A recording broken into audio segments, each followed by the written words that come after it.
The property has always functioned as a 4-person residence. Y'all, let's see, because I feel some legal spin coming. I feel it. I feel it way deep down inside.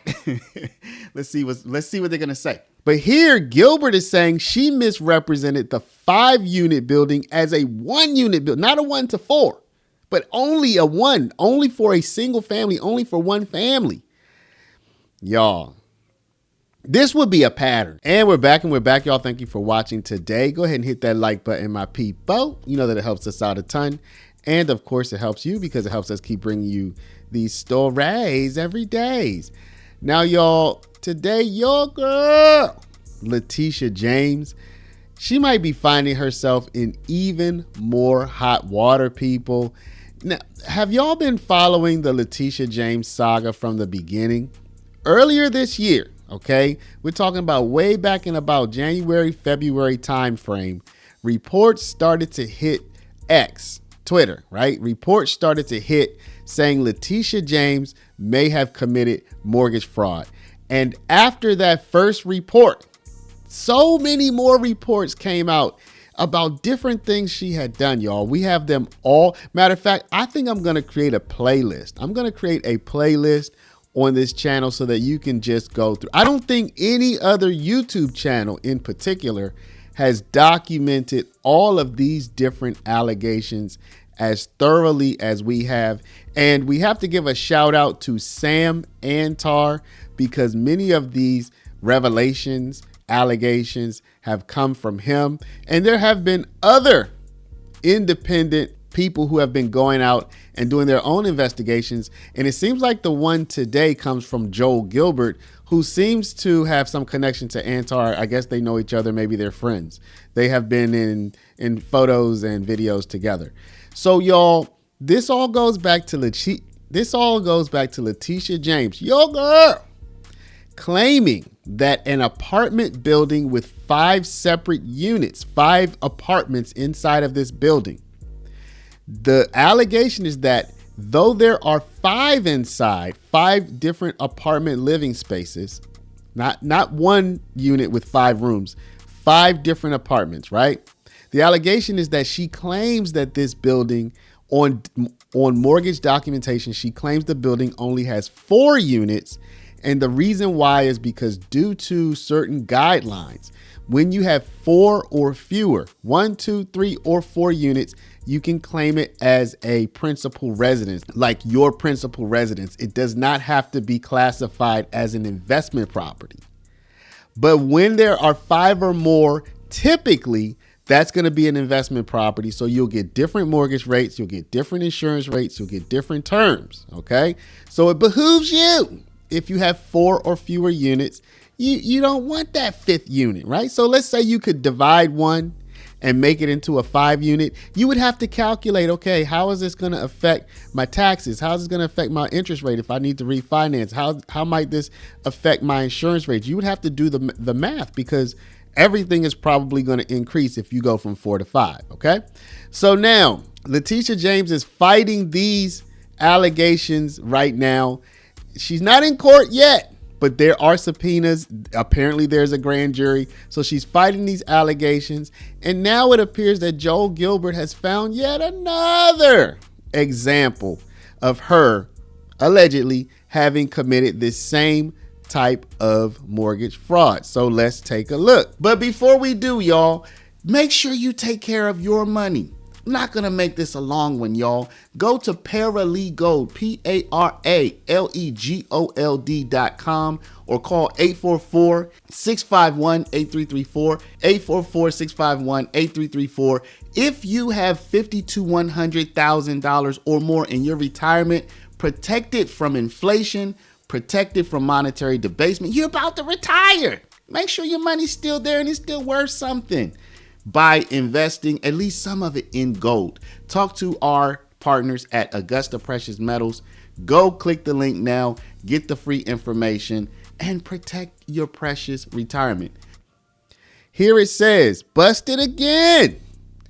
Your girl, Letitia James's fraudulent $200,000 credit line mortgage in 2021 could land her in prison for 15 to 30 years. This is new, y'all. Look, September 8th. This is something from just today. I want y'all to go. I'm going to put the link for this article and for Joel Gilbert's X post. I want y'all to go show some love, okay? Letitia James's New York State mortgage records indicate that she committed mortgage fraud on a $200,000 credit line mortgage with Citizens Bank in 2021. Like other mortgages, it requires a signed note, a mortgage document, and a recording with the county clerk. The mortgage document shows that James misrepresented her 5-unit apartment building as a single-family dwelling. The false claim allowed James to avoid significantly higher commercial loan closing costs and a higher interest rate. In New York, the number of units in a property determines whether a loan qualifies as a residential mortgage with lower interest rates or whether it's a commercial, multifamily building mortgage with higher interest rates and closing costs. That's for 5 or more, as I've already explained. The official certificate of occupancy for Letitia James's building describes it as a 5-family dwelling. So y'all, this goes back to one of the previous discrepancies, and I'm going to link to a video at the end of this video so you can get more information. Letitia James's attorney says, okay, now get this, that yes, it is a 5-dwelling building, a 5-unit building, but the 5th unit is like a basement unit that nobody has ever lived in. So it doesn't count.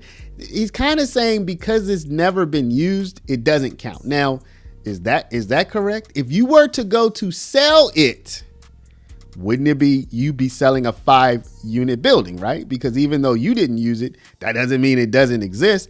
We'll link to that video at the end so you can kind of hear some of this explanation. Yet for 2 decades after buying the property in 2001, James refinanced multiple times while claiming the building had only 4 units. This misrepresentation allowed James to qualify for lower residential interest rates she was not entitled to receive. Even on her most recent refinancing on August 23, 2019, the mortgage document lists 4 units. Back on June 21st, 2021, Letitia James signed the $200,000 line of credit with a 25-year term. On the first page of the agreement, under the property data, the property type listed is dwelling, only 1 family. This went far beyond James's past misrepresentations. As she reduced the number to 1. The reason for the overkill appears clear. Commercial loan closing costs can be up to 7 times higher than residential, and interest rates for commercial properties typically run 1 to 3 percentage points higher. The Citizens Mortgage documents show James's fees and taxes were only $4,000. Y'all, this is big. This is huge, because what Gilbert is alleging, look, in the previous allegations, which are under investigation, in those allegations, Letitia James misrepresented a 5-unit building as a 4-unit building, or as a 1 to 4. Okay. So 1 to 4 is kind of like its own category, and then 5 and more has a different category. She would have misrepresented the 5-unit building as a 1 to 4. So it could have been up to 4. So you can say, well, I was off by 1, and that's the basement unit that we don't use. But here, Gilbert is saying she misrepresented the 5-unit building as a 1-unit building, not a 1 to 4, but only a 1, only for a single family, only for 1 family. Y'all, this would be a pattern. Okay, now listen, these are allegations as of this point, but this would be a pattern, y'all. Now I said I'm going to loop in this video where her attorney attempts to explain. He attempts to explain this discrepancy, y'all. So let's go ahead and take a look at that. Now, y'all, today we got the scoop.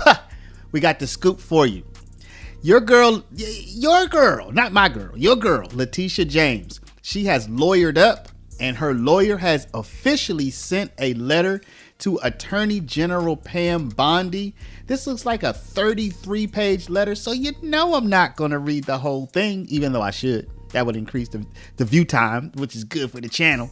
But we're going to get into let's get into the first few pages of this letter, y'all, so that we can see what kind of retort your girl, Letitia James, is making to the allegations that she committed not only mortgage fraud, but also insurance fraud. So just to give you a quick recap, I know most of y'all here on the channel are probably familiar with the claims, but for anybody new, let me give you a quick recap.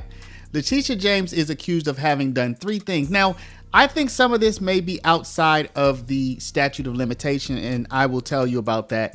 But this is going to be very brief, then we're going to get right into the letter. So the first thing, going back the farthest to the early 80s, Letitia James is accused of having put her father as her husband, of having stated that she and her father are a married couple on a mortgage document. Now, you may say, why would she do that? Who knows? Okay, we're talking about 40 years ago. Maybe she was trying to qualify for the loan. Maybe she was trying to get better rates. Maybe it was just a mistake. Who knows? But that's the first allegation. Second allegation, she is alleged in the 2000s to have misrepresented her 5-unit apartment building as a 4-unit. Now, why would she do that? Because typically 4 or fewer units, you can qualify for owner-occupied financing, which is much easier to obtain, which gets you a better interest rate. Anything 5 units or above would be more like investment property, higher rates, maybe higher down payment, just more of a difficult loan and with higher rates, okay? And that's where the alleged insurance fraud would come in as well, because if you have that good owner-occupied designation, you know, you're gonna get that good owner-occupied insurance rate too, right? But if you have those 5 units, then the insurance company presumably would also want you to get a commercial policy, which is going to cost you more money. So that's the second thing.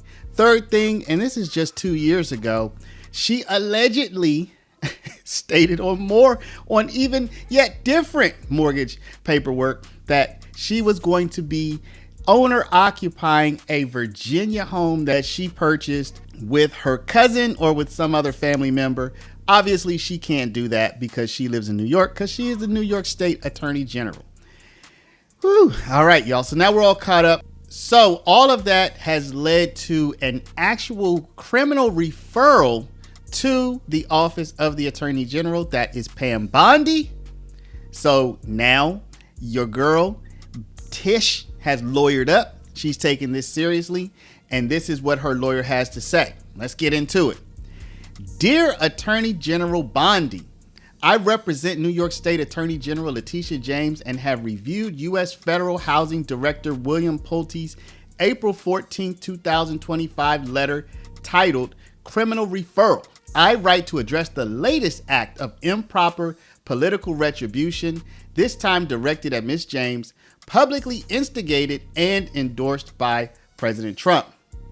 This stunning hypocrisy of President Trump's complaint here that the Justice Department has been, quote, politicized and, quote, weaponized against him is laid bare as he and others in his administration are now asking you to undertake the very same practice.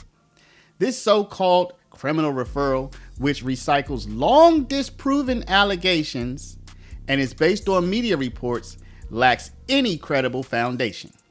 Having one of the president's aides shout to reporters that, quote, she is guilty of multiple significant serial criminal violations is no substitute for the facts. So now, Attorney Lowell goes into political retribution. What we're gonna do now, y'all, let's get down into some of the facts. That's what we wanna see. What is her defense?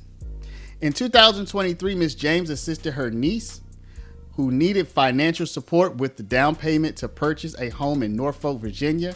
The mortgage application only one individual to live at the property. Director Pulte cherry-picked an August 17, 2023 power of attorney that mistakenly, y'all, here we have it, mistakenly stated that the property to be Mrs. James' principal residence and at the same time absolutely ignored her very clear and all caps statement 2 weeks earlier to the mortgage loan broker that this property will not be my primary residence. It will be Shamice's primary residence. So this is a mistake. All right, y'all. So the Virginia property is being called, the declaration that this would be her primary residence is a mistake. Okay, so here we have a mistake. Let's go to the Brooklyn property. In 2001, Ms. James purchased her Brooklyn, New York home with her savings to facilitate supporting her mother, who was sick at the time, and give other family members a place to live.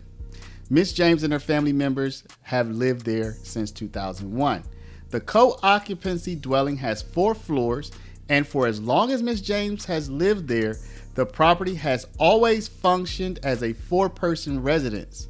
Y'all, let's see, because I feel some legal spin coming. I feel it. I feel it way deep down inside. Let's see what they're gonna say. Initially, Miss James's mother lived on the 1st floor. Miss James occupied the 2nd floor. A close family friend occupied the 3rd floor, and her brother occupied the 4th floor. The basement did not have any unit. After Miss James's mother died, and to this day, Miss James has occupied the 1st and 2nd floor units for herself, while her close family friend and brother occupy units on the top 2 floors. Director Pulte points to a 24-year-old certificate of occupancy listing the property as having 5 units, despite that the property has functioned as a 4-unit residence for the past 20. Okay, so here we have it. It is a 5-unit. And they're saying, and he's saying here, yeah, but people only live in 4 of the 5. So let's continue. All right. So here you have it. It's a 5-unit, and he's saying, yeah, but one of those units has been unoccupied for a long time. All right, y'all. So first we have a mistake. Okay. So she did something by mistake. The second thing is it is a 5-unit, but they don't use all 5 of them. So effectively it's a 4-unit. Okay. So y'all, this is real. Okay, like as we started talking about all this stuff, I was a little bit out here in fringe land. I'm like, man, I'm kind of out in fringe land, but they got documents, This is real stuff. Like she has a real lawyer responding to all this. This is wild. Okay, let's go to the father-daughter married thing. Okay, so here we go. She's explaining a lot though. Y'all, what if she just let Donald Trump look? I'm not taking up for Trump, okay? I am not taking up for Trump. But I'm just saying, she ain't let him explain like that, did she? You know what I mean? Trump's a big boy. He can take up for himself. He doesn't need me to defend him. But I don't think she let him explain all his discrepancies like this. There's a lot of explaining happening. Okay, let's continue. In 1983, Miss James's father, Robert James, sought to buy a home for his family in the Jamaica neighborhood. It's a lot of explaining. I'm sorry. Okay, in the Jamaica neighborhood of Queens, New York. He asked his daughter, then a few years out of school, to help by allowing him to add her name to the mortgage application. Mr. James filled out the mortgage material and purchased the home without his daughter's involvement. Yet in a predictable pattern here, Director Pulte cites a mistaken, here we have another mistake, May 20th, 1983 document Mr. James filled out to cast his baseless allegations while again ignoring other supporting documentation on the blah, blah, blah. Okay, so here we basically have 2 mistakes, 2 mortgage application mistakes, and a 5-unit that because people only live in 4 units, they're basically saying, hey, why can't we treat it like a 4-unit? Because nobody lives in the basement. Okay, nobody's lived in the basement. So even though it is a unit, we don't treat it that way. So y'all, Letitia James has at this point, again, I'm going to make the playlist. If you just want to sit back and relax and you just want to go, so many different allegations related to mortgage. On one document, she and her father were listed as married, and then there was a probate thing that happened years later after his death. That y'all, there's so much. There's so much. So y'all, let me know. Do you think I've been said I think she's going to be arrested. I've been said I think she's going to be put on trial for this. I think that there's going to be so much evidence if all of this is true that even her supporters are going to have to say, yo, that's a lot of evidence. Okay, y'all, let me know what you think. Let me know what you think down in the comments. But before you do, y'all, please hit the share button. Share this video out over email, text message, WhatsApp, Facebook, Snapchat, Instagram, all your favorite social mediums. And if you're not a subscriber, please do subscribe. Y'all, why aren't y'all listening to me about gold, y'all? Why aren't you listening to me? It's at $3,500, $3,600 per ounce. It's up so much since I first started talking about it. You probably missed out on 10, 20, 30, 50, $100,000 worth of gains. Y'all get the information. Go to Paralegold, PARALEGOLD.com. It's the first link down in the description. Just go down and click it. Get the info. And speak to my people at Augusta Precious Metals at 844-651-8334. Thank y'all for watching. Love y'all, and we'll see you back in the next one.